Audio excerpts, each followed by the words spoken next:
Almagro, La queue du diable, conte du bocage normand. Lecteur bénévole et charmante lectrice, je viens vous raconter une histoire qui vous semblera peut-être un conte, tant elle est invraisemblable, mais qui doit être vraie de tout point, car je l'ai tirée d'un recueil d'anciennes légendes, et je suis persuadé que le pieux anonyme qui nous les a transmises pour notre instruction et notre édification était un homme véridique qui n'aurait jamais voulu compromettre le salut de son âme en cherchant de nous faire prendre des vessies pour des lanternes. La légende étant écrite dans un style vieillot et peu intelligible, je me suis dit qu'il serait utile de lui donner une forme plus jeune et de la traduire dans le style du jour. Et c'est ici qu'a commencé mon embarras. Quel genre de style devais-je adopter? Le genre sentimental, vaporeux et nuageux. Il est quelque peu démodé, j'aurais ennuyé mes lecteurs, qui ont bien assez de sujets d'ennui. Le genre réaliste, j'aurais fait rougir les dames. Un instant, je me suis arrêté à l'idée de recourir au genre décadent, aujourd'hui fort en vogue et qui se glisse comme un serpent sous la prose fleurie de maint auteur de talent. En mettant mon esprit à la gêne, je serais parvenu, moi aussi, à trouver de ces phrases péniblement niaises, de ces tours inattendus et de ces locutions extravagantes qui font les délices du décadent qui les écrit, et costaud profane qui ose les lire, un étonnement voisin de la stupéfaction. Toutefois, si séduisant que fût ce projet, j'ai dû y renoncer par crainte qu'on ne crût que je parusse parler charabia, ce qui m'eût profondément humilié. Tout bien pesé, j'ai pris le parti de revenir au chemin battu, qui est le bon, et de me servir du style pédestre, simple et uni, parlant comme tout le monde, pour que tout le monde me comprenne. Cela dit, en guise de préface, j'entre en matière. Il y avait une fois, au pays bas normand, une veuve et sa fille qui vivaient pauvrement dans une pauvre maisonnette, aux murs de torchis au toit de chaume, comme toutes celles de la campagne d'alentour. Une petite vache, des poules, un cochon, sauf votre respect, un courtil peu étendu, un jardinet et quelques pommiers formaient tout leur avoir, auquel s'ajoutait le mince produit de leur fuseau qui tournait et tournait sans cesse. Grâce aux indications de l'anonyme, je puis préciser l'endroit où s'élevait la maisonnette de la veuve. C'était dans un des hameaux qu'on voit éparpillés à travers la verdure sur les pentes méridionales du mont de Cérizy, à une faible distance de la célèbre abbaye de la Belle Étoile et à quelques milles des murs de Tinchurey, qui, soit dit en passant, était alors une petite ville assez malpropre, mais au fur et à mesure qu'aucune époque une caverne de voleurs, ainsi qu'on l'a bassement prétendu. Notre veuve portait gaillardement ses 58 hivers. Elle n'avait rien d'attrayant, je dois le confesser. Elle était longue et maigre comme le carême, laide comme le péché, et mauvaise comme la lèpre. Quant à son caractère, c'était le plus maussade, hargneux et acariâtre que le ciel eût jamais créé dans son juste courroux. On l'avait surnommée la mère rabat-joie, parce que sa seule présence suffisait pour abattre et éteindre toute joie et tout contentement. Son mari, qu'on appelait le père Mathieu, succomba à 10 ans de mariage qui furent 10 ans de lente torture. Il expira en bénissant la mort qui le délivrait de sa femme. Le curé de la paroisse était très attaché au père Mathieu, qui avait été son chantre et son sacriste. Il annonça en chair qu'il y aurait un certain nombre de messes pour le repos de cette âme en peine. Mais le père Mathieu revint tout exprès de l'autre monde, pour le prier de n'en rien faire, assurant qu'il n'avait besoin de rien, que son âme était en repos et qu'il était allé tout droit au paradis, ayant fait son purgatoire ici-bas. Si la mère Rabat-Joie fut méchante et dure envers son mari, on imagine aisément qu'elle ne le fut pas moins envers sa fille, laquelle avait nom Mariette et semblait prédestinée au même sort que son père. Mariette était alors dans tout l'éclat et toute la fraîcheur de la jeunesse. Elle était bonne comme la manne du ciel, belle et radieuse comme une aube de mai chaste et pure comme le lit du vallon, modeste, recueillie, obéissante comme une nonne. Avec cela très dévote à la bienheureuse Vierge Marie, à l'archange Saint-Michel, vainqueur du démon, et aux saints anges, gardiens et protecteurs de sa vertu. Sa bonne grâce, son air candide et son angélique patience lui avaient gagné tous les cœurs. Chose à peine croyable, elle n'avait jamais donné le moindre signe de coquetterie. Bref, elle était au physique et au moral tout l'opposé de sa mère. Et l'on se demandait par quel caprice ou quel prodige de la nature une si vilaine chouette avait pu mettre au monde une si douce, tendre et innocente colombe. Dans l'opinion du peuple, Mariette passait pour une sainte, une vraie sainte du paradis, ce qui là n'était point rare, mais ne se voit plus depuis longtemps. Comme auréole de sainteté, loin de toucher l'âme de son odieuse mère, ne fit que l'exciter à redoubler de mauvais traitements. Grondée, accablée d'injures, souvent battue, la pauvrette souffrait en silence, offrant ses peines au Seigneur en expiation de fautes qui n'étaient pas les siennes. Tandis que d'autres jeunes filles, fières de leur bonheur, traversaient joyeusement la vie, la chanson aux lèvres et le front couronné de roses et de myrtes, elle s'y traînait douloureusement, courbée sous sa lourde croix et le front couronné d'épines. Parmi les jeunes gens les plus huppés et les plus riches de la contrée, plus d'un, ému de son malheur et séduit par ses charmes, eût volontiers tenté de l'arracher à son dur esclavage en se l'attachant par les liens de l'hyménée. Plus d'un même fut assez téméraire pour aller demander sa main. Mais la mère Rabat-Joie rabattit leur ardeur amoureuse. L'orgueil fut si brutal qu'ils durent fuir à toutes jambes et s'estimèrent heureux d'avoir sauvé leurs yeux des griffes du monstre. Cet exemple refroidit le zèle des autres prétendants, qui, de guerre lasse, renoncèrent à une poursuite par trop dangereuse. Évidemment, pour dompter ou endormir le dragon redoutable qui veillait à la grâce, garde d'un si précieux trésor, il n'eût fallu rien moins que le diable lui-même. La jeune victime fut donc abandonnée à son triste sort et se vit irrévocablement condamnée à mourir vierge et martyre. Mariette était aussi laborieuse que bonne. C'était une excellente ménagère et une fileuse incomparable. Entre ses doigts de fée, le chanvre disparaissait si vite que les gens du pays croyaient que les anges descendaient du ciel pour l'aider à filer sa quenouille. Elle était propre, soigneuse, et lorsqu'elle ne filait pas, on la voyait vaquer avec ardeur aux soins multiples du ménage. Elle cousait, lavait, repassait, nettoyait la maison, apprêtait les repas, trayait la petite vache, sa seule amie dans cette solitude, battait le beurre et en faisait des si exquis qu'il eût pu figurer sur la table du pape. Sa mise était toujours d'une extrême simplicité. Pas de colifichet, ni de parure, ni aucun de ces riens coûteux inventés pour la perdition des femmes. Elle ne paraissait jamais aux assemblées. Elle n'en était à aucune noce, quoiqu'elle en fût souvent priée.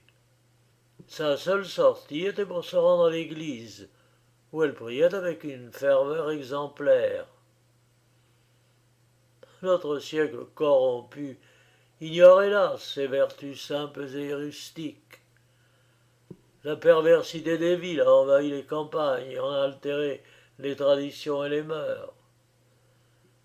L'innocence primitive s'est enfuie, la face voilée vers d'autres sphères, et le mal, qui jadis était partiel et passager, est devenu général et durable. Il est aisé de voir que nous approchons de la fin du monde. Un soir, à la veillée, Mariette préparait le souper et étendait la pâte grise de sarrasin sur la galette noire de terre cuite que chauffait un feu clair. Ce n'était pas la galette du riche, mince, légère, où abondait le beurre et les œufs frais, mais la galette du pauvre, lourde, massive, sans œufs et presque sans beurre. Le matin, un amoureux s'était présenté. Il fut reçu, cela va sans dire, en ennemi, et ce fut un miracle s'il ne laissa pas sa peau sur le champ de bataille. L'humeur de la mère rabat-joie s'en était ressentie. Ce n'était plus du vinaigre, c'était du vitriol. Mariette fut injuriée tout le jour et souffletée à plusieurs reprises. Comme si c'était un crime pour une jeune fille charmante et malheureuse d'inspirer la pitié et l'amour. Le soir, l'orage grondait encore et la grêle menaçait toujours. Mariette tremblait comme la feuille. Sa main était mal assurée, et en voulant retourner la galette, elle la laissa maladroitement tomber dans les cendres. À la vue de cette catastrophe, la mégère poussa un cri de rage. Coquine, hurla-t-elle, ribarde, dévergondée, tu n'en fais jamais d'autre. Je voudrais que le diable t'emporte. Et elle répéta par 3 fois d'une voix stridente. Ouais, mais je voudrais que le diable t'emporte. Fatale imprudence. Par le plus grand des hasards, à cet instant même, le diable rôdait aux alentours, étant venu dans le pays pour aider un baron de ses amis à délivrer une jolie nonain enfermée contre son gré dans un moutier du voisinage. Le cri de la mère rabat-joie, retentissant dans les ténèbres, parvint à son oreille. Il reconnaît sa voix, entend son vœu impie et fait un bond de joie si violent qu'il casse comme un fétu avec son crâne une grosse branche de pommier sous laquelle il passait à ce moment. D'ordinaire, il ne prenait aucune attention aux souhaits de cette sorte. S'il lui fallait emporter tout ce dont on lui fait don, ou qui se donne à lui, son don si précieux, n'y souffrirait point. Mais cette fois, le cas est bien différent. Il ne s'agit pas d'une proie vulgaire. Il s'agit bel et bien d'une sainte, d'une véritable sainte. Quel triomphe pour ce maudit si, à la barbe du Tout-Puissant, il emportait une sainte au séjour des damnés. Tout l'enfer serait dans l'allégresse, et l'on devine sans peine ce que peut être l'allégresse de l'enfer. Les gazetiers de là-bas lui consacreraient des articles élogieux et menteurs, où l'enthousiasme déborderait à tant la ligne. Les poètes lui dédieraient des trophées enflammés. Les hauts dignitaires lui liraient des adresses et baiseraient avec respect ses pieds de bouc. Les gardes-chiourmes l'acclameraient à grand bruit de chaîne. On lui élèverait des arcs de triomphe faits d'ossements humains, et sa gloire éclipserait celle des plus fameux conquérants qu'il connaissait tous intimement, puisqu'il logeait chez lui. Pour dire le vrai, il se méfiait de la mère rabat-joie. Elle ne lui était pas inconnue, et il ressentait pour elle même de l'estime et de l'amitié, la preuve qu'il lui réservait une chaudière d'honneur. Mais enfin, il s'en méfiait et ne comptait guère qu'elle accomplît religieusement sa promesse. Il comptait plutôt sur lui-même et sur l'abondante provision de ruses, de pièges et de stratagèmes qu'il portait toujours dans son bissac. Aussi, sans s'amuser aux bagatelles, conclut-il sur-le-champ un projet machiavélique et diabolique qui n'allait pas tarder à mettre à exécution et dont nous verrons plus loin les fâcheuses suites. Le roi des damnés avait raison de se méfier de la mère rabat-joie, car elle ne songeait nullement à lui livrer sa fille, laquelle, après tout, était le sang de son sang et la chair de sa chair. Elle avait été trop vive, c'est évident, mais elle avait parlé sans réfléchir, dans un accès de colère. La visite intempestive de l'amoureux, puis la vue de la galette renversée dans les cendres, l'avaient mise hors des gonds, et lui avait fait oublier les règles de la civilité. Mais un chrétien n'est pas tenu d'accomplir une promesse imprudente. Jean Nicoton, donner sa fille à Satan, jamais de la vie, et qu'il ne s'avisa pas de venir la réclamer, car foi de Normande, elle lui casserait les cornes. À cet endroit du récit, l'auteur anonyme de la légende, qui était probablement un moine de l'abbaye de Belle-Étoile, et paraît avoir connu beaucoup la mère Rabat-Joie, entre à son sujet dans des détails curieux et instructifs dont je me ferais un scrupule de priver mes lecteurs. À n'en croire, la veuve du père Mathieu était une femme de principes austères auxquels elle conformait tous ses actes, et elle avait des idées très personnelles sur une foule de questions. Elle en avait par exemple sur l'éducation des filles, et avait imaginé un système éducatif qui reposait tout entier sur l'antime maxime « qui aime bien châtie bien ». Elle prenait la maxime à la lettre et appliquait son système dans toute sa rigueur. C'est parce qu'elle aimait sa fille qu'elle la châtiait sans l'ombre d'une raison, et c'est parce qu'elle l'aimait beaucoup qu'elle la châtiait sans miséricorde. Qui aime bien châtie bien, c'était logique, mais très désagréable pour la pauvre Mariette. Ses idées sur la propriété n'étaient pas moins dignes de remarque. Ma fille, disait-elle, est ma propriété, mon bien, ma chose, puisque c'est moi qui l'ai faite. Bon, elle oubliait le père Mathieu, mais passons. Quiconque, sous prétexte de mariage, s'introduit chez moi et cherche à me la ravir, attend à ma propriété. C'est un voleur, un pirate, un scélérat, et je lui briserai les reins, jour de Dieu. Au surplus, ajoutait-elle, je veux pas qu'elle se marie, et elle se mariera pas, car tel est mon bon plaisir. On est mère ou on n'est pas. C'est ainsi que la mère Rabat-Joie comprenait la propriété. Il est douteux que les prétendants à la main de Mariette la comprissent de la même façon. L'opinion qu'elle professait sur les hommes en général était tout à fait singulière. Pour elle, l'humanité n'était qu'une immense fourmilière de petits êtres vicieux, difformes et ridicules, qui passaient tout leur temps à se contredire et à s'entre-dévorer. C'était une espèce plus nuisible qu'utile, et dont la perte affligerait plutôt le diable que le bon Dieu. Conclusion, l'humanité est haïssable, il faut la haïr. Et, toujours conséquente, elle détestait cordialement l'humanité, qui le lui rendait avec usure. Mais ce qu'elle détestait par-dessus tout, c'était le diable. Elle lui avait juré une haine farouche, implacable. Il était sa bête noire et son cauchemar. Dans ce sentiment, il entrait de la jalousie de métier et une peur atroce d'aller bouillir dans la grande chaudière. Autant elle exécrait le diable, autant, par une conséquence naturelle, elle admirait et révérait l'archange Saint-Michel, qu'il avait combattu et vaincu. Il existait dans sa paroisse une confrérie d'hommes qui avait Saint-Michel pour patron et qui chaque année accomplissait un pèlerinage au Mont Béni où trône le glorieux archange. La mère Rabat-Joie ne manquait jamais d'en faire apporter par quelques pèlerins des médailles de plomb à l'effigie du saint et de menus objets de piété qu'elle conservait comme un talisman.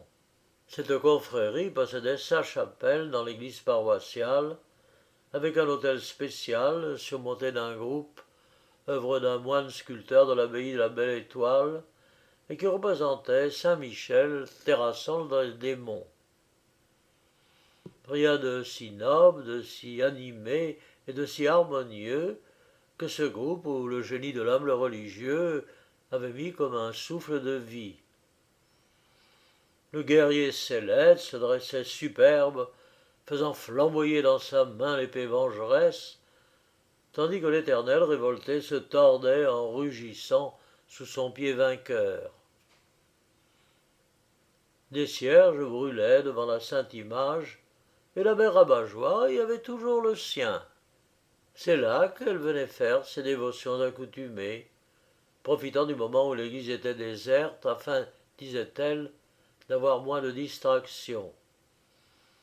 Agenouillée devant l'autel, elle priait d'abord le saint longuement et avec humilité, puis, sa prière faite, elle sautait sur ses pieds, et menaçant du poing le démon, elle l'apostrophait ainsi. Vilain sire, tu es laid comme Judas Iscariote, noir comme la conscience d'un procureur, barbu comme un bouc, cornu comme un mari trompé, et tu portes des griffes sales et crochues que t'envierait un usurier juif. Tu fais une grimace aussi drôle que celle du braconnier Jean le Borgne, que les archers emmenèrent et que je vis pendre à Domfront. Tu es plus méchant que moi, vieux loup-garou. Oh, je voudrais te voir rôtir à la broche dans ta cuisine d'enfer, et je t'arroserais de grand cœur avec du plomb fondu. Si je te tenais, bandit, canaille hérétique, je t'arracherais la queue, je t'arracherais les griffes et les cornes, puis je te tordrais le cou comme un poulet, ainsi soit-il. Le démon ne répondant pas, la mère Rabat-Joie, ayant débité son chapelet d'injures qu'elle appelait l'oraison au diable, se retournait, triomphante et satisfaite. Peu de temps après la soirée orageuse où la mère Rabat-Joie entra en si belle fureur et fit si beau tapage pour une galette mal retournée, il vint au pays un étranger qui excita pourtant sur ses pas la plus vive curiosité. C'était un de ces chanteurs nomades, connus sous le nom de trouvères ou troubadours, et qui s'en allaient de ville en ville et de château en château, déclamant ou chantant leurs vers, où ils célébraient les exploits des preux et la beauté des dames. Celui-ci n'avait pas la mine famélique ni le costume râpé de ses confrères. On lui prit plutôt pour un gentilhomme. Il était grand, élancé, d'élégantes tournures, avec des traits expressifs, un teint bistré comme brûlé, une barbe rousse en pointe et des yeux dont on avait peine à soutenir l'éclat. Son accoutrement était aussi riche que fantastique. Tout y était rouge, depuis la fine chaussure de cuir de Cordoue jusqu'à la toque de velours que surmontait une plume écarlate. Par un singulier caprice, cette toque était comme soudée à son front. Jamais on ne le vit tête nue.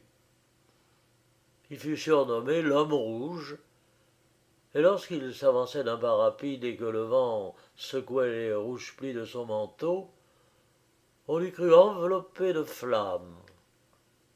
Il jouait de tous les instruments et chantait agréablement d'une voix vibrante qui avait quelque chose de métallique. On avait remarqué que jamais il ne franchissait le seuil d'une église ni d'un lieu consacré, et l'on en conclut qu'il devait être mort ou païen. Bien certainement il n'était pas juif, car il nous montrait large jusqu'à la profusion et généreux jusqu'à la prodigalité. On en fut quelque peu surpris, les disciples de la gaie science n'ayant pas l'habitude de rouler sur l'or. Art et pauvreté sont frères et sœurs.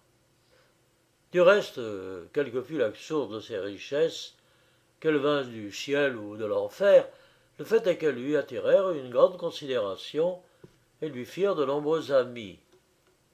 On ignora son nom et sa patrie. Aux curieux qui l'interrogeaient sur ce dernier point, il se contentait de dire que son pays était très loin, qu'il y faisait très chaud, qu'on n'y arrivait pas par des routes fleuries, que les gens de toutes conditions s'y précipitaient par milliers et qu'aucun n'en sortait, tant ils s'y trouvaient bien. Ceux qui l'écoutaient auraient voulu vivre dans ce pays-là. Quoiqu'il fût, à n'en pas douter, de haute origine, il n'avait pas de morgue et effrayait familièrement avec tout le monde. Il avait un entrain endiablé et de l'esprit comme un démon. Il buvait aux assemblées autant que 4 Normands et n'en était pas plus gris. Il dansait ou faisait danser les journées et les nuits entières et n'en était pas plus las. Il restait à table, selon lui ses coutumes de basse Normandie, 8 heures consécutives et n'en était pas plus repu. C'était le bout en train de toutes les fêtes, de toutes les noces. Il n'y avait pas de bonne partie sans le gai et amusant compagnon qui s'appelait l'homme rouge. Il advint sur ces entrefaites que le seigneur de Briouze songea à marier sa fille, jolie personne, quoique boulotte et marquée de taches de rousseur. Le prétendu était un grand bonnet dont le père, autre seigneur du voisinage, n'ayant pu rien faire, avait pris le parti extrême de le marier, dans l'espoir que sa femme en ferait quelque chose. Le seigneur de Briouze était de la première noblesse, car il se vantait de descendre du bâtard d'un bâtard et je ne sais quel duc de Normandie. Il était très instruit, à preuve qu'il savait lire et signer son nom. Il avait un beau château, une belle meute, de beaux étangs et de beaux domaines, tellement vastes qu'il s'y perdait chaque fois qu'il allait les visiter. Mais ce qu'il avait de plus beau, c'était son bourg de Briouze. Ce n'est pas que les chemins qui y menaient fussent moins effondrés que partout ailleurs, ni les masures moins sordides, ni les échappes moins puantes. Non, sa beauté consistait dans la façon originale et neuve dont les habitations étaient groupées. D'ordinaire, lorsqu'un bourg se bâtit, les maisons se rangent tant bien que mal le long des chemins et finissent par former des rues et des places. À Briouze, rien de pareil. Ni place, ni rue. Les maisons étaient jetées çà et là à travers le terrain, se présentant sous toutes les faces, les unes par devant, d'autres par derrière, d'autres de côté, dans la plus complète indépendance et sans le moindre souci de la géométrie. On eût dit qu'elles étaient tombées du ciel et qu'elles s'étaient fichées dans le sol au hasard de la chute. Oh, depuis lors, la civilisation a passé par là, escortée d'ingénieurs, des ponts et chaussées et d'agents voyés. Elle a mis de l'ordre dans ce beau désordre, mais si Briouze y a gagné, le pittoresque y a beaucoup perdu. Les gars de Briouze étaient de fort braves gens, élevés dans la crainte de Dieu et de leur Seigneur, qui était un maître débonnaire et doux, et dont ils conservèrent la mémoire en mettant sa figure moustachue, sculptée sur pierre au-dessus du portail de leur église, où on la voit encore. Ils n'avaient qu'un défaut, ou plutôt qu'une passion, ils aimaient à boire. Dans ce bienheureux pays, il régnait une soif inextinguible. Les femmes y buvaient comme des hommes, et les hommes comme des trous. Le café était alors inconnu. L'eau-de-vie était un remède d'apothicaire et le vin réservé à la table des riches. Mais il restait le gros cidre, le poiré, et le diable n'y perdait rien. Chaque maison était un cabaret. Au-dessus de chaque porte verdissait la branche de houx qui chuchotait à l'oreille du passant. Ici l'on boit. Et le passant entrait, s'attablait et buvait. Et tous les assoiffés de la campagne environnante accouraient là par bandes pour se désaltérer. On conçoit, d'après ses goûts bachiques, avec quel transport fut reçue la nouvelle du mariage seigneurial qui promettait des noces splendides et de franches lippées. Le seigneur était puissamment riche et aussi libéral que riche. il invita, outre les parents et les amis, ses vassaux, ses tenanciers, tous ceux qui dépendaient de lui, c'est-à-dire le pays tout entier. D'immenses tentes avaient été dressées pour abriter le populaire, pendant que la gente blasonnée s'ébaudirait dans la grande salle du château. Ainsi qu'il fallait s'y attendre, on fit venir l'homme rouge pour entretenir la gaieté et dégourdir les jambes de la jeunesse. Il fut jovial, infatigable, pétillant de verve, étourdissant, cynique.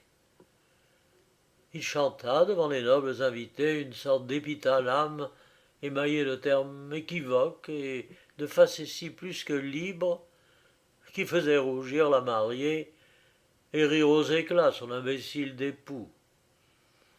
Il poussait à boire, portait des défis aux plus intrépides buveurs et buvait lui-même comme s'il eût voulu éteindre un incendie intérieur. On qu'on ne vit si monstrueuse ripaille.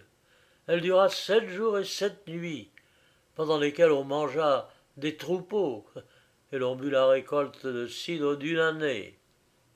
À la fin, le diable s'en mêla. Le vin aux épices et les flots de cidre pur avaient à tel point échauffé les têtes qu'une sorte de délire furieux s'empara de tous les convives, nobles et manants. L'époux gifle sans égard sa triste moitié, qui tombe en pâmoison. Le beau-père saute à la gorge de son gendre. Des épées sortent du fourreau. Les rustres brandissent leurs gourdins. La mêlée est épouvantable. Chacun frappe au hasard, pris d'une rage aveugle. Ce ne sont que cris de détresse, injures, imprécations et blasphèmes. Vaisselle, brocs, gobelets, écuelles, débris de tables et de bancs volent de toutes parts. Dans cette effroyable bagarre, il y eut des membres brisés, des crânes fendus, des côtes enfoncées, des morts laissés sur le carreau parmi les flaques de sang et dans une inondation de cidre. Le banquet de noces, commencé dans la joie, se termina comme le festin des Lapites, et l'homme rouge s'en alla en pouffant de rire. Le lecteur aura deviné que l'homme rouge n'était autre que l'esprit malin, lequel, venu sous un déguisement pour rendre visite à la mère Rabat-Joie, son ennemi intime, avait voulu tout d'abord s'amuser un brin, en jouant au gars de Briouze, moins malin que lui, un tour de sa façon dont il se souviendrait dans les siècles des siècles. Il se disposa, aussitôt ce bel exploit accompli, à exécuter le noir dessein qui lui avait fait entreprendre son voyage terrestre.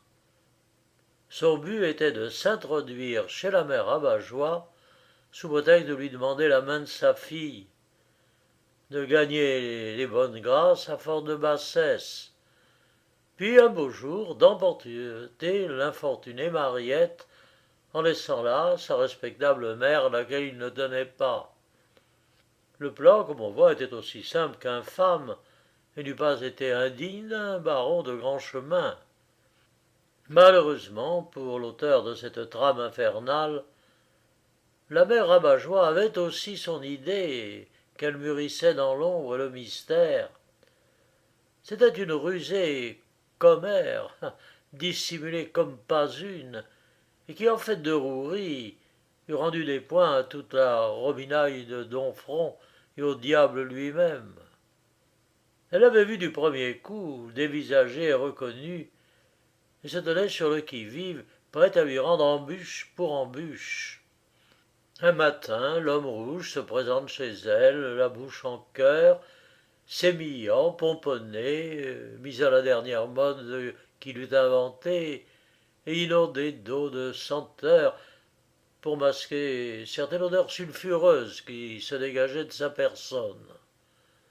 Sa vue fait sur Mariette l'effet de celle du loup sur l'innocente brebis. Saisie d'une terreur subite, elle s'enfuit toute tremblante dans le coin le plus éloigné de la demeure et, tombant à genoux, prie avec larmes le saint archange Gabriel Michel et les saints anges gardiens des qu'arté d'elle le péril qu'instinctivement elle sent suspendu sur sa tête. La mère rabat-joie ne se déconcerte pas et reçoit le visiteur d'un air gracieux et affable. Bonjour, cousine, lui dit-il à brûle-pourpoint. Elle fait un geste de surprise, mais l'homme rouge lui déroule une interminable généalogie où le diable seul comprendrait quelque chose, et qui prouve clair comme le jour qu'ils ont pour auteur commun un certain Caïn, mort depuis très longtemps et qui tua son frère par mégarde. La veuve semble flattée d'une si illustre origine et accepte d'autant plus volontiers le cousinage qui dans ce pays-là on cousine jusqu'au 30e degré de parenté. Il la complimente alors sur sa réputation de femme à principe, sur son système d'éducation et sur ses opinions philosophiques qui étaient aussi les siennes. Il se décide enfin à fondre la cloche et lui dépeint en termes éloquents la violence de l'amour que lui ont inspiré les charmes de Mariette. J'ose espérer, ajoute-t-il, chère cousine, que vous voudrez bien donner votre consentement maternel à cette union qui comblera tous mes vœux. La chère cousine, d'abord, ne répond ni oui ni non, selon l'usage de Normandie. Et comme l'amoureux ainsi de plus belle, elle finit par se rendre et dit franchement oui. Mais Mariette, interroge-t-il avec anxiété, est-elle disposée à consentir? Ma fille, répond gravement la mère Abat-Joie, consentira du moment que je consens, grâce à mon système d'éducation, et je vous le recommande, mon gendre, quand vous aurez des enfants. Grâce à ce système, je l'ai rendu comme docile comme un gant, comme un agneau. Ma volonté est la sienne, et elle acceptera de ma main un borgne, un bossu, un bancal. Le diable même, à plus forte raison, un gentil cavalier tel que vous. N'ayez souci, j'en fais mon affaire. Adieu, mon gendre. Adieu, belle maman, répond l'homme rouge, et il se retire, joyeux et fier du rapide avancement qu'il avait obtenu, puisque, de cousin, il était passé gendre en quelques instants.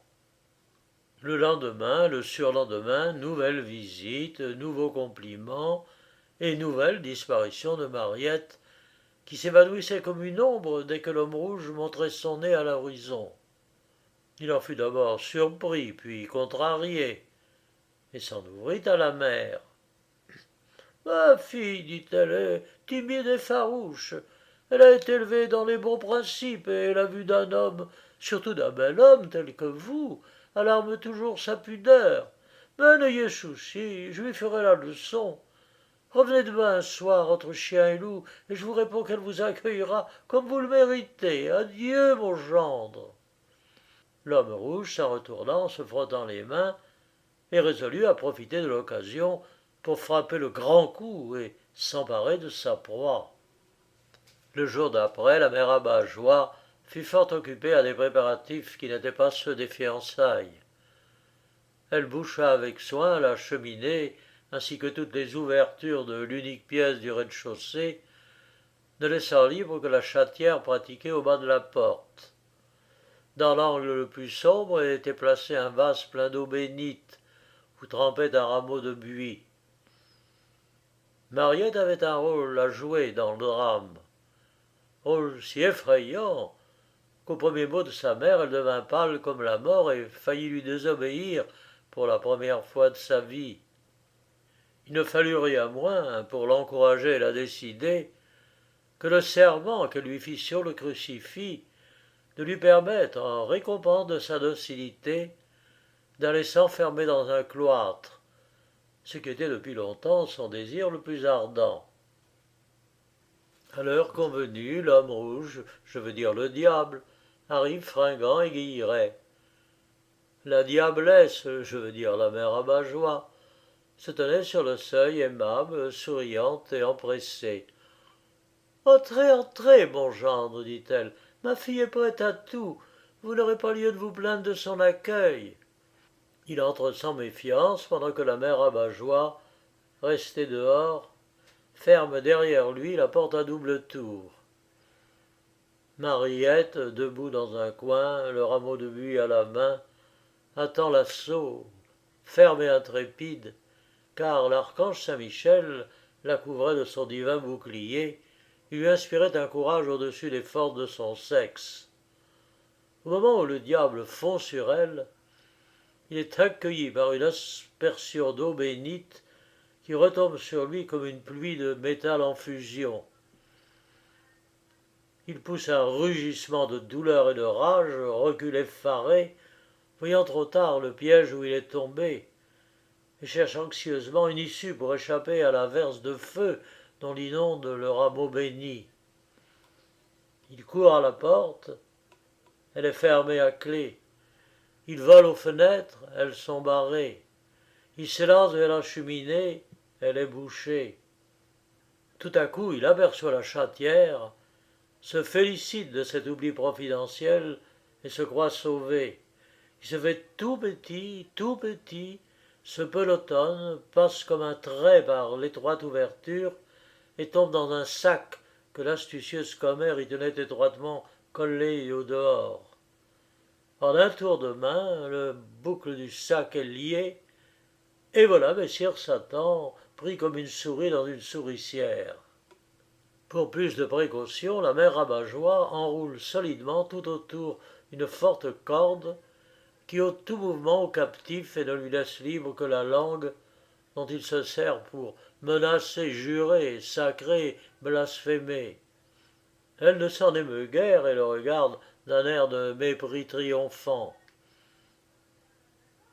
Ah, traître, s'écria-t-elle, vil hypocrite, abominable imposteur, tu as cru me jouer, et c'est moi qui t'ai mis dedans. Tu ne connaissais pas, malgré toute ta science, la mère Rabat-Joie. Il y a plus de malice dans son sac qu'il y eut jamais de tour et de diablerie dans ton bissac. Ah, tu voudrais, serpent, emporter ma Mariette, qui est la consolation et la joie de mes vieux jours. On t'en fricassera des Mariettes. Quel joli genre j'avais là, et comme si tu étais honorable et distingué pour une femme à principe comme moi. Attends un peu, je vais t'appliquer mon système d'éducation, car ta mère t'a bien mal élevé, sacripant. Et en empoignant un manche de balai, elle décharge sur le sac et son contenu une si furieuse grêle de coups qu'elle en eût tué le diable si le diable pouvait être tué. Malheureusement, il est immortel, comme le mal. La nuit était tombée. La mère Rabat-Joie charge sur ses épaules encore solides son incommode prisonnier qui frétillait comme une anguille et criait à s'enrouer. Le mont de Sérisy était tout proche. C'est là qu'elle dirige ses pas. Ce mont était alors couvert d'une végétation tellement dense et touffue qu'elle n'eût jamais réussi à y pénétrer si l'archange Saint-Michel ne lui avait pas ouvert la voie avec son épée pour la récompenser de la première et unique bonne œuvre qu'elle eût faite de sa vie. Elle atteint hors d'haleine le sommet aride et nu où ne se posait nul pied humain. Y dépose son fardeau et l'entoure de grosses pierres de peur d'accident. Le diable, dans cette fâcheuse extrémité, devient humble, doucereux et insinuant. Il appelle la mère Rabat-Joie, sa chère amie, et s'efforce de l'attendrir par les plus touchantes supplications. Autant il valut chercher à attendrir un tigre. La chère amie hausse les épaules et lui jette ce mot ironique. Adieu, mon gendre, je vous souhaite une bonne nuit de noces. Heureux coquin, que l'agrément vous allez voir, et comme vous allez faire des jaloux. Adieu, amusez-vous bien et tâchez de ne pas vous enrhumer. Puis elle dévale par le même sentier, sans plus se soucier de sa victime, dont les mésaventures ne devaient pas se borner, ainsi qu'on le verra dans le cours de ce véridique récit. Le lendemain, la mère Rabat-Joie alla s'agenouiller devant l'autel de Saint-Michel et y consacra le rameau de buis béni qui avait mis en déroute le roi de l'abîme. La figure de l'archange lui parut illuminée de rayons, et lui sembla que le démon faisait une plus laide grimace et de plus affreuses contorsions qu'à l'ordinaire. Cela ne la surprit pas. L'orgueil et l'ivresse de la victoire adoucirent un instant sa nature indomptable, et n'hésita pas à tenir son serment en permettant à sa fille de se donner à Dieu. Quelques semaines plus tard, Mariette entrait comme novice dans un monastère des environs. Mais les jours de la jeune Vierge étaient comptés, et la terre fuyait déjà sous ses pas. Cette fleur d'innocence et de pureté qui languissait et s'étiolait dans notre atmosphère empestée ne devait briller de tout son éclat et répandre tout son parfum que dans les jardins du ciel. Le long martyre enduré sous une mer barbare avait miné ses forces. Les austérités de cloître achevèrent de les user. Elle s'éteignit doucement au bout de peu de temps, en pardonnant à sa mère, et les anges fidèles qui l'avaient consolée et soutenue dans le dur chemin de la vie l'emportèrent morte sur leurs branches ailes et la déposèrent au pied du trône de Dieu. Il y avait une scène de plus au paradis. Abandonnée et sans secours sur le sommet désert d'un mont, étroitement serré et emmailloté, exposé nuit et jour à la rigueur des intempéries, le diable se trouvait dans la situation la plus critique et la plus humiliante où fût jamais tombée une puissance déchue. Il pestait, maugréait, enrageait, pleurait, grinçait des dents, gémissait, se désespérait, séchait d'ennui, crevait de dépit, suffoquait de colère et de honte, et ne se soulageait un peu qu'en maudissant mille et mille fois toute l'engeance des filles d'Ève, toutes les Normandes de Normandie, et en premier lieu la mère Rabat-Joie, ce monstre, cette harpie qui avait si indignement abusé de sa confiance et violé dans sa personne les droits sacrés de l'hospitalité. À l'aversion profonde qu'elle lui inspirait se joignait maintenant, tout diable qu'il était, une frayeur extrême. La terrible volée de bois sec dont elle l'avait régalé lui cuisait sur tout le corps, et il tremblait qu'elle ne revînt lui en servir une autre, celle-là de bois vert, très abondant en ces parages, pour peu qu'il pût faire la comparaison et juger de la différence. Mais elle s'en abstint, par générosité naturelle et par grandeur d'âme. Quoiqu'elle affichât en toute occasion la haine et le mépris des hommes, la mère Rabat-Joie leur avait rendu, sans le vouloir, un inappréciable service en les délivrant de leur plus cruel ennemi, de celui qui fut dès le principe l'odeur de tout le mal, le tentateur des faibles, le corrupteur des bons, le grand semeur de zizanie, le fauteur des passions et des vices, l'instigateur des méfaits, le boutefeu des séditions et des guerres. Aussi, dès qu'il eut été réduit à l'impuissance et éloigné du théâtre de ces hauts faits, vit-on se produire dans les idées, les sentiments et les mœurs une transformation si générale et si merveilleuse qu'il semblait qu'on retournât vers l'âge d'or. On eût dit le coup de baguette d'une bonne fée venant détruire l'œuvre perverse d'un mauvais génie. Les hommes cessèrent tout à coup d'être intempérants, dissipés et joueurs, les femmes d'être légères, médisantes et coquettes. L'union régna dans les familles, les hameaux, les cités. La fidélité conjugale, la pureté des mœurs, le respect pour les parents, le désintéressement, la bonne foi, la probité ne furent plus de 20 mots. Les différends s'arrangèrent à l'amiable, et même en Basse-Normandie, terre promise des gratte-papiers et des plaideurs, on n'entendit plus parler de procès. Les juges oisifs bâillaient d'ennui comme s'ils eussent été encore sur leur siège.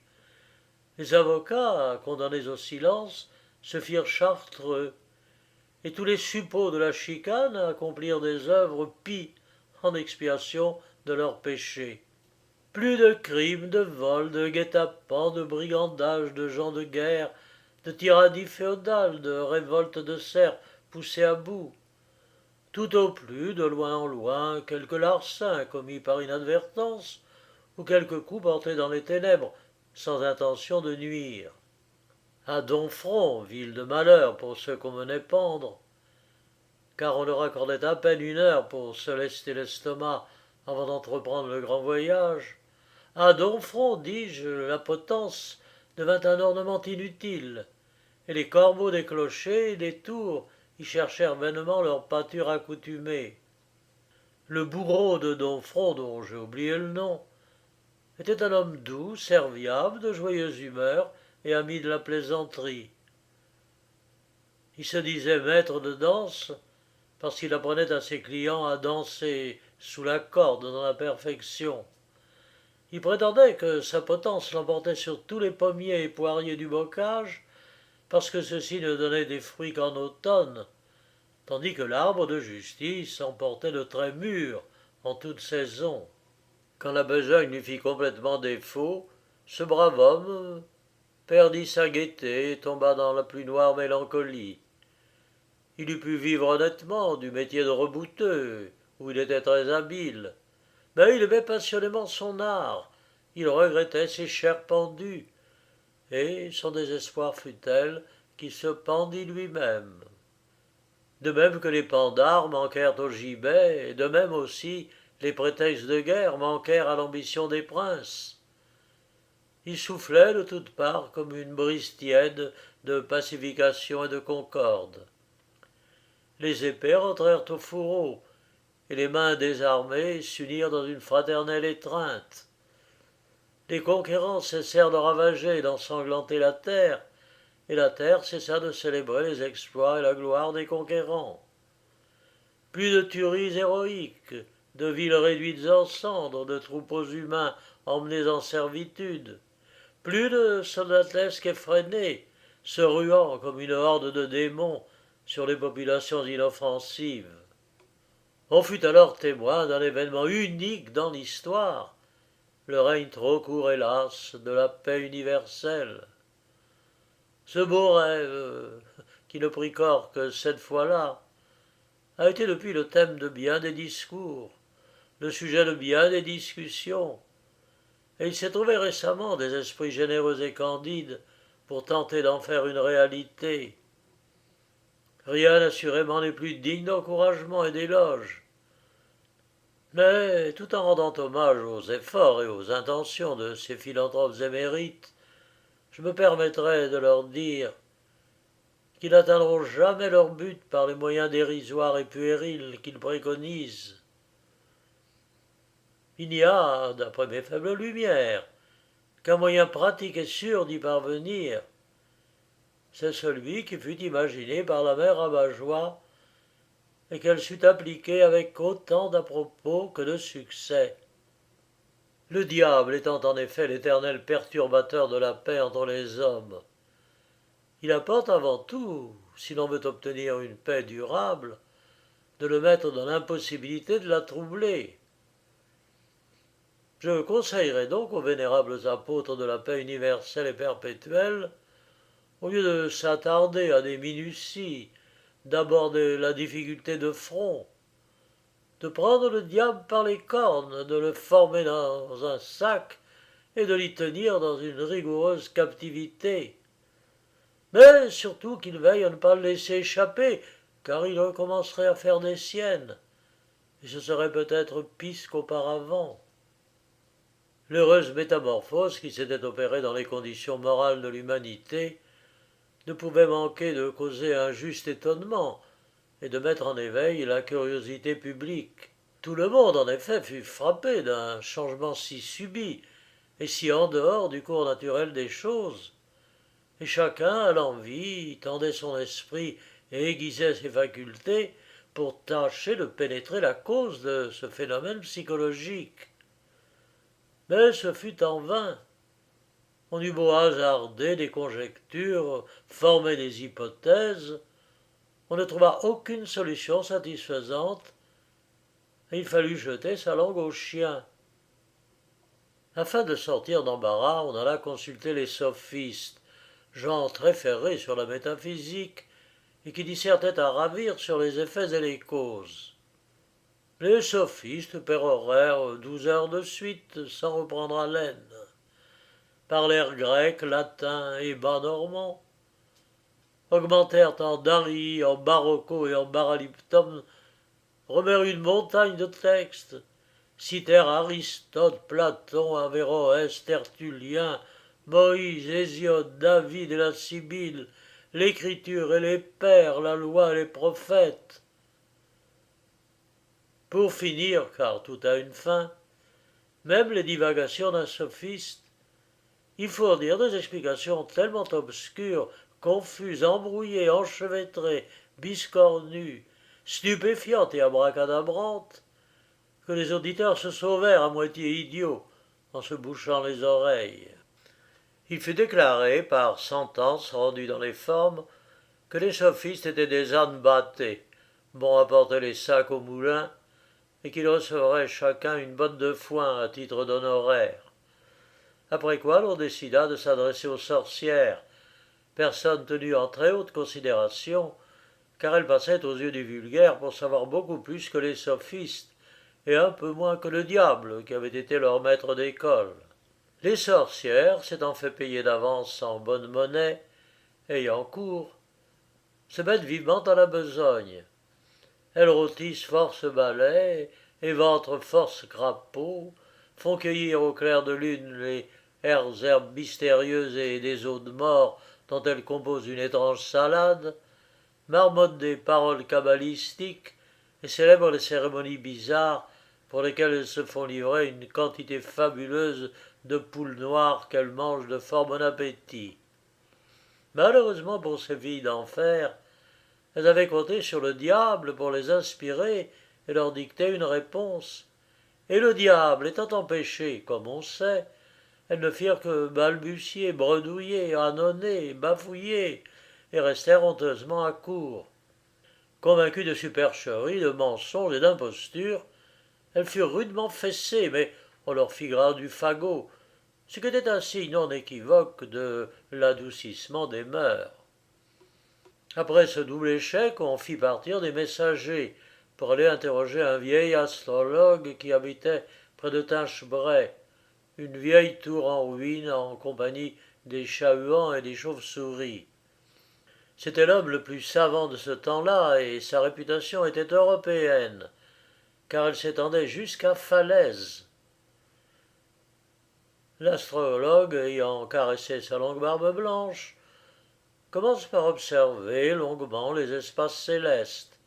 Il se plonge dans de longs calculs, trace des figures avec un long compas, et déclare d'un ton d'oracle que le phénomène sur lequel on interroge est dû à l'influence des astres, et qu'il a pour cause première une conjonction favorable de je ne sais quelle planète.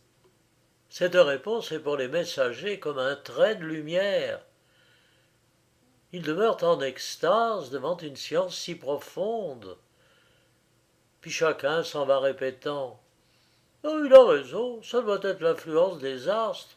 Oh, c'est certainement l'influence des astres. » Et bientôt, de tous côtés, on n'entend que ces mots « C'est l'influence des astres. » Pauvres gens, qui ayant le malheur de vivre à une époque d'ignorance et de barbarie, attribuaient aux astres une prétendue influence sur les choses d'ici-bas, et allaient chercher très loin, au plus haut de la voûte des cieux, la raison d'un phénomène dont la cause était là, tout près d'eux, sans qu'ils eussent l'air de s'en douter. La mère rabat-joie dut bien rire en entendant vanter l'influence des astres, elle qui savait de quoi il retournait, et qui eût pu, dès le premier jour, déchiffrer l'énigme mieux que tous les sophistes, toutes les sorcières et tous les astrologues. Mais elle était trop madrée pour en souffler mot, craignant non sans sujet que quelque curieux mal avisé ne vînt rendre la liberté au vilain oiseau qu'elle avait tant d'intérêt à garder en cage. L'oiseau finit pourtant par en sortir, ou plutôt il en fut tiré dans des circonstances peu ordinaires, par un personnage que je dois d'abord présenter au lecteur. Il se nommait le chevalier sans sou ni maille. C'est ainsi du moins que le désigne l'anonyme, lequel ne fait pas difficulté d'avouer que ce n'était là qu'un sobriquet ou un nom de guerre donné au chevalier par ses compagnons de débauche ou de combat. Quant au vrai nom et au vrai titre, il refuse de les faire connaître par des motifs respectables de prudence et par égard pour la famille qui était l'une des plus puissantes de la noblesse normande. Le chevalier sans Sunimaille était un terrible sire, un colosse pour la taille, un Samson pour la force, et son aspect était si truculent qu'à l'exemple de certains Gascons de Gascogne, il ne pouvait se regarder dans un miroir sans se faire peur à lui-même. Oh, il ne fut pas toujours sans sou ni maille, il avait été au contraire extrêmement opulent. Mais, si grande que fût sa fortune, ses passions et ses appétits étaient plus grands encore, et l'entraînèrent à toutes sortes d'excès, de prodigalité et de désordre. Le vin, le jeu et les filles étaient la seule trinité à qui il rendit assidûment hommage. Il mangeait son blé en herbe, ses bois jusqu'à la racine, ses villages morceau par morceau, et dissipait en quelques semaines le revenu d'une année. Il existait alors en Normandie un vieux proverbe à l'usage de la bourgeoisie et des petites gens, lequel disait « Qui paye ses dettes s'enrichit ». Le chevalier, en avance sur son temps de plusieurs siècles, y avait introduit une très légère variante et lui fit dire « Qui s'endette s'enrichit ».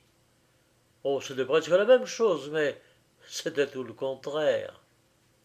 Je sais fort bien que la maxime « Qui s'endette s'enrichit », malgré son air absurde et paradoxal, forme aujourd'hui la base du système économique des nations civilisées. Toutes la mettent en pratique, empruntant à outrance afin de s'enrichir sans mesure, et l'on en voit qui, chargés d'une dette écrasante, marchent aussi allègrement que le géant Atlas lorsqu'il portait la terre sur ses robustes épaules. Seulement, gare à ne pas broncher, car toute chute serait mortelle. Ce système est excellent pour les nations parce qu'elles ont les reins solides et des grâces d'État qui leur sont spéciales, ne vaut absolument rien pour un particulier, fût-il baron ou duc, et notre imprudent chevalier ne tarda pas à en faire la triste expérience. Il n'eut pas de peine à trouver des prêteurs, car s'il n'existait pas encore des banquiers israélites, il y avait à foison des usuriers juifs, gens fort expéditifs à plumer tout volatile, qui s'adaptaient à porter de leurs mains rapaces. Il put donc s'endetter à son aise, mais, chose surprenante, il n'en devenait pas plus riche. Bien au contraire, il s'appauvrissait de plus en plus, laissant chaque jour quelques plumes grosses ou petites aux doigts crochus des fils d'Abraham. C'était un champ, un pré, un moulin, un coin de forêt, une métairie, ou quelque autre lambeau de ces vastes domaines. À dire vrai, il n'y songeait guère et ne s'inquiétait pas, tellement il était occupé à mener un train d'enfer et une vie bruyante et folle, tant il était absorbé par les plaisirs et les fêtes, par les parties de chasse, le jeu et les orgies. Enfin vint le moment fatal où, tout le reste ayant été dévoré, il lui fallut aliéner le dernier débris de son opulence, le château de ses nobles ancêtres, qui durent tressaillir d'horreur dans la tombe. Il se trouvait désormais entièrement ruiné, dépouillé, mis à nu. Et cet aigle féodal, naguère effroi des campagnes, présenta l'aspect lamentable d'un grand oiseau déplumé, à qui ne restait qu'un bec énorme et des serres démesurées. Bec et serres ne demandaient qu'à s'enfoncer dans une proie vivante. et le chevalier résolut de se servir de ces armes redoutables pour regagner sur les chrétiens ce que lui avaient pris les juifs. Sentant renaître en lui les instincts belliqueux de sa race, il recrute une bande d'aventuriers, de malandrins et de désespérés, tout genre de sacs et de cordes disposés à devenir des héros, se met à leur tête, dit adieu à son ingrate patrie, et s'en va au loin offrir ses services aux rois et aux princes engagés dans des guerres.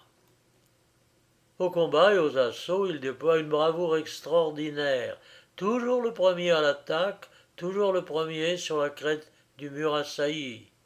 Le chevalier et sa troupe passent comme une trombe à travers la bataille, renversant tout ce qui leur résiste et jonchant le sol de morts et de mourants.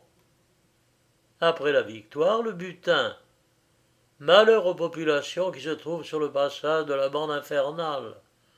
Elle ne respecte rien, elle ne connaît ni amis ni ennemis, met tout à feu et à sang, viole, dévaste, massacre, emporte ce qu'elle peut et détruit le reste. La terre sur ses pas se change en désert. Cependant, contre toute attente, l'heure de la pacification générale a sonné. Il faut la rage au cœur, s'arracher à la curée, renoncer au combat et aux conquêtes, plier bagages et reprendre le chemin oublié de ses foyers. C'est ce que fait le chevalier, qui parti pauvre pour la guerre, revenait aussi pauvre qu'il était parti, et ce n'était pas, croyez-le bien, faute d'avoir volé, pillé, saccagé autant et plus que n'importe quel chef de bande, mais parce que l'on se fondait comme la neige entre ses mains prodigues. Voyageant à pied, car il s'était vu réduit à vendre son cheval, il se dirige vers le pays de Tingebray, où il espérait trouver un asile, et arrive un beau matin au pied du mont de Sérisy, qui, dressant sa masse sombre, lui barrait audacieusement la route. Tout autre l'eût contourné, en prenant à droite ou à gauche. Mais le fougueux chevalier abhorrait les détours, ne reculait devant rien, et s'irritait contre tout ce qui lui faisait obstacle. Il crie au moment de se ranger. Le mont ne bouge pas. Eh bien, qu'à cela ne tienne, il lui passera sur le corps et lui fera sentir la vigueur de son bras. Il en a vu bien d'autres. Et le voilà qui se précipite sur le mont furieux et le fer levé. Les fourrés impénétrables qui en hérissent les flancs ne lui opposent qu'une fragile barrière. Que pourrait-il contre un preux habitué à traverser les forêts de lances et de piques? Il se jette au plus épais, s'ouvre un chemin à grands coups d'épée qui retentit jusqu'au fond de la gorge où roule le Noireau, et luttant victorieusement contre cette nature rebelle, il avance, monte, grimpe, gravit, et atteint enfin le sommet, où ses regards tombent sur un objet informe qui remue et qui geint. Il s'arrête stupéfait. Quelle est cette bête-là? Se demande-t-il. Et se penchant à terre, il reconnaît un sac soigneusement ficelé et quelque chose dedans qui s'agite et fait effort pour sortir. Il essaie d'entr'ouvrir le sac, mais une vapeur méphitique qui s'en échappe manque de le renverser, et il le referme aussitôt. Quelle est cette bête puante et nauséabonde? Se demande-t-il de rechef. Ô prodige! La bête se met à parler, d'une voix dolente et faible, comme celle d'un moribond. Brave chevalier, murmure la voix, je t'en conjure, par tout ce que tu as de plus cher sur la terre et en enfer, ouvre vite ce sac où j'étouffe, rends-moi la liberté, et je te récompenserai dignement. Par les cornes de Belzébuth, s'écrie le chevalier, ta voix est celle d'un chrétien, mais tu ne l'es pas, je le jurerais, car un chrétien eût crevé dans une si étroite prison. Tu es certainement le diable, et je suis ravi de faire ta connaissance. Mais dis-moi, tison d'enfer, Par quel hasard es-tu ici à faire pénitence comme un anachorète, au lieu d'être à courir le monde en semant la discorde et en nous taillant de la besogne à nous autres, gens de guerre et de proie? Qui t'a fourré dans ce sac? Une femme, répond le captif. Presque une belle-mère, car j'étais sur le point de lui donner un nom si doux. Cette créature infâme m'a tendu un guet-apens et m'a apporté, garrotté dans cette solitude. Mais ouvre vite, guerrier magnanime, car j'étouffe. Le guerrier magnanime, que cette aventure réjouissait fort, se livre à un accès de fou rire que le diable ne partage pas. Ha ha, tu t'es frotté aux femmes, lui dit-il, et il t'en a cué, c'est bien fait. Savais-tu donc pas, imbécile, qu'une femme a plus de malice qu'un démon? Et si tu voulais même te marier, comme si tes cordes n'étaient pas assez longues? Allons, je vais avoir pitié de toi et te tirer de ce mauvais pas, car tu as été diablement naïf, et d'ailleurs il est écrit qu'il faut secourir ses semblables. Et pendant que d'une main il se bouche les narines, de l'autre il coupe les cordes et ouvre le sac. Le diable en émerge lentement, engourdi, perclus, efflanqué, aminci, fluet, desséché, ridé, momifié, tanné, ratatiné, et semblable à une de ces longues andouilles qui pendent noires de suie aux vastes cheminées du bocage. Il aspire l'air avec délice, s'étire, s'allonge, se secoue, et tâche de dégourdir ses membres martyrisés. Sa force et son agilité reviennent par degrés. Il hasarde un pas, puis plusieurs autres, essaie une cabriole et s'apprête à prendre son vol, mais il ne peut aller plus loin. Le chevalier, qui avait son idée, l'avait saisi par la queue, qu'il serrait fortement. Tout doux, camarade, tout doux, lui dit-il. Ne sois pas si pressé. On dirait que tu as le feu au derrière, toi qui le mets aux autres. J'ai infiniment du plaisir dans ta compagnie, et l'on gagne du reste à fréquenter les personnes de ta condition, quoique ne sentent pas la rose. Avant de me priver de ta société, je dois t'adresser une prière, que, je n'en doute pas, tu t'empresseras d'exaucer. Oh, fais vite et lâche-moi. J'ai hâte d'aller à mes affaires que j'ai négligées depuis un bout de temps. On me réclame de tous côtés, et le monde soupire après moi. Le monde soupire après toi, comme l'agneau après le loup, ou le débiteur traqué et aux abois après son féroce créancier. Il ne s'apercevra que trop tôt de ton retour. Écoute-moi, voici ce que j'avais à te dire. Tu me dois de la reconnaissance, non pour t'avoir délivré. Je ne l'ai pas fait, crois le bien, pour tes beaux yeux, mais à cause du grand nombre d'âmes que j'ai envoyées à maintes reprises. Je conviens que j'étais fort laide, car c'étaient des âmes d'aventuriers, mais je ne pouvais mieux faire à moins de t'envoyer la mienne, dont tu n'aurais pas voulu. D'autre part, je n'ai pas à t'apprendre que je suis gueux, comme le saint homme Job, dont les compatriotes m'ont plumé tout vif. Et tu le sais, d'autant mieux que je te loge depuis longtemps dans mon escarcelle, ce dont je me serais volontiers dispensé. Fais-moi donc la grâce de me prêter, sur ma mine, une petite somme qui me permette de redorer mon blason et de satisfaire mes goûts qui, je t'en préviens, sont immodérés et insatiables. Voilà, j'ai dit. Fort bien, lâche-moi, et je t'apporterai tout l'argent que tu pourras désirer.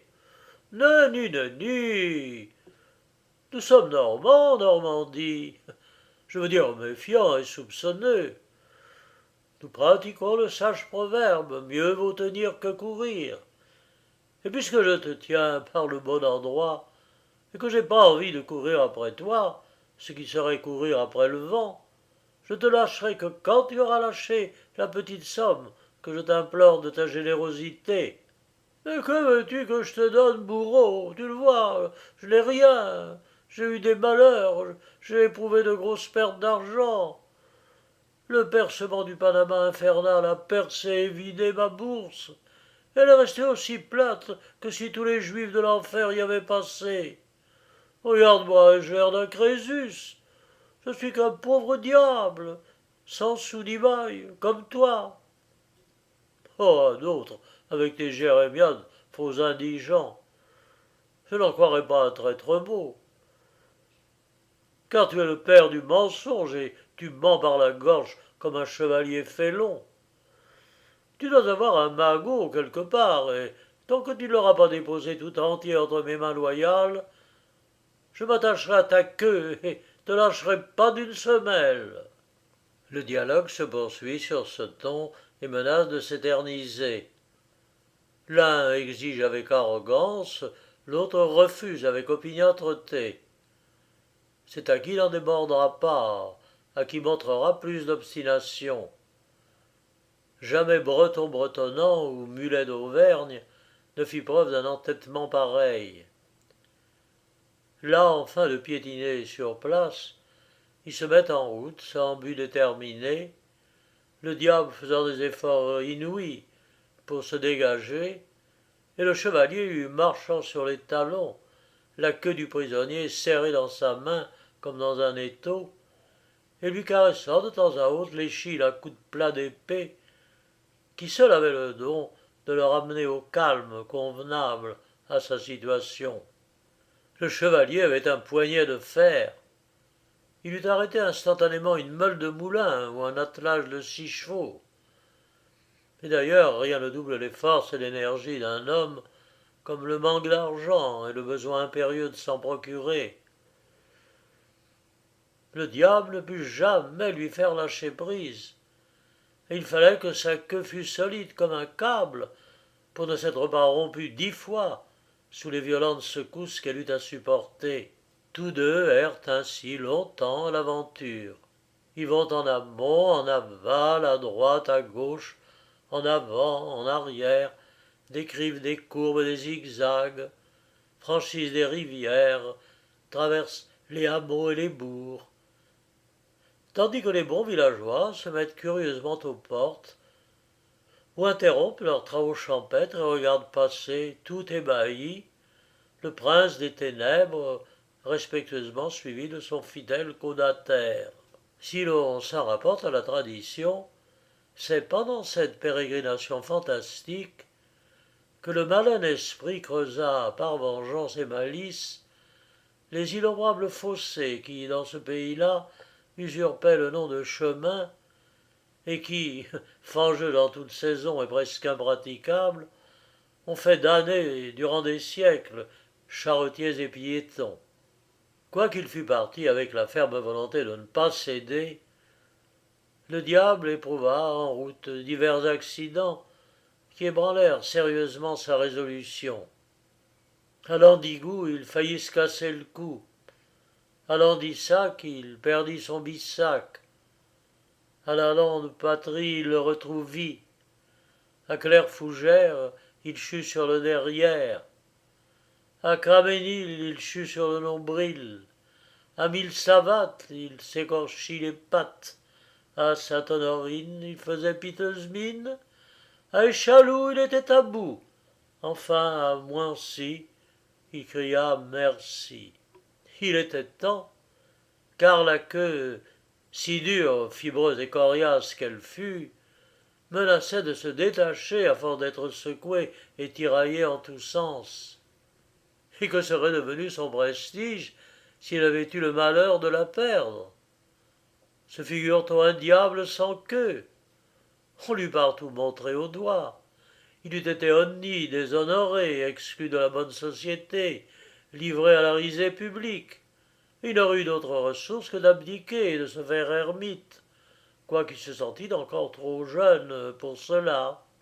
Il se résigna donc, fit taire son orgueil ulcéré, se rendit à discrétion, et, toujours tenu en laisse, conduisit son acharné persécuteur à une carrière abandonnée du mont Crespin, entre flair et étincheret, où, dans une excavation habilement dissimulée, il lui montra un trésor qui eût fait la fortune d'un monarque. C'était sa cassette particulière. C'est là qu'il puisait quand, pour faire réussir un plan, il avait besoin de corrompre, de suborner et de séduire. Ce trésor provenait d'un juif de Germanie qui avait été son ami intime et dont il favorisa les opérations véreuses jusqu'au jour où, le trouvant riche à point, il lui tordit le cou et s'appropria son bien. Le chevalier fut ébloui à la vue de tant d'or, mais il fut surtout enchanté d'en connaître l'origine et de pouvoir prendre sa revanche sur la race papelarde et pillarde qu'il avait détroussée. Pour témoigner sa reconnaissance au diable, il lui appliqua plusieurs coups de pied bien pointus sur la double proéminence postérieure, puis il le lâcha. L'autre, sans demander son reste, ne fait qu'un bond jusqu'aux frontières de son empire, mais il n'y rentre pas en triomphateur, comme il s'en était flatté, et lorsqu'il espérait y remporter une sainte tout en vie.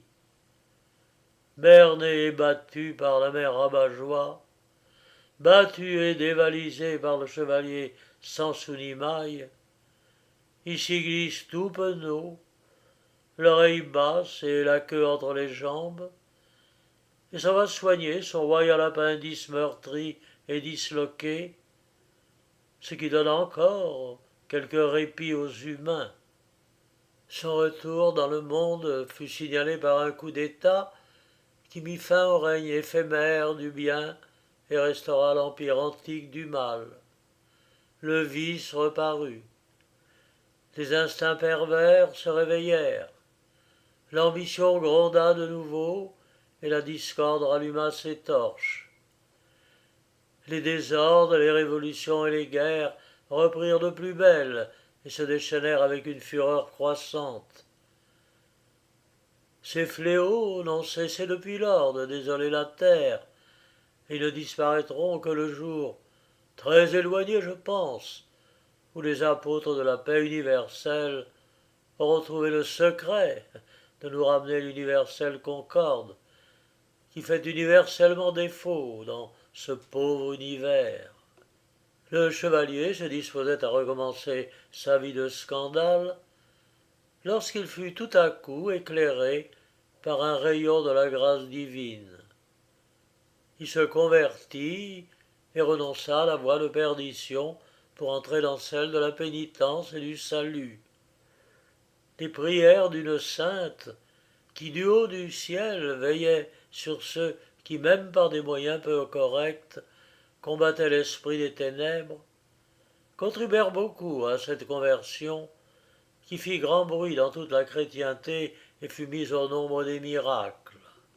Devenu aussi humble et doux qu'il avait été orgueilleux et violent, il prit l'habit religieux dans l'abbaye de Belle-Étoile, consacrant à de bonnes œuvres et purifiant par ce pieux emploi le trésor qu'il avait extorqué au diable et qu'il n'eut garde de lui restituer.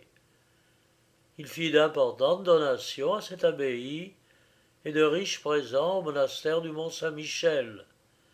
Il bâtit des églises, créa des léproseries et des hospices, racheta des captifs et fonda sur le mont de Cérisy un ermitage en commémoration de la victoire qu'il avait remportée sur Satan et qui fut la dernière et la plus éclatante de ses victoires terrestres. Il mourut comme un saint après avoir longtemps vécu comme un damné.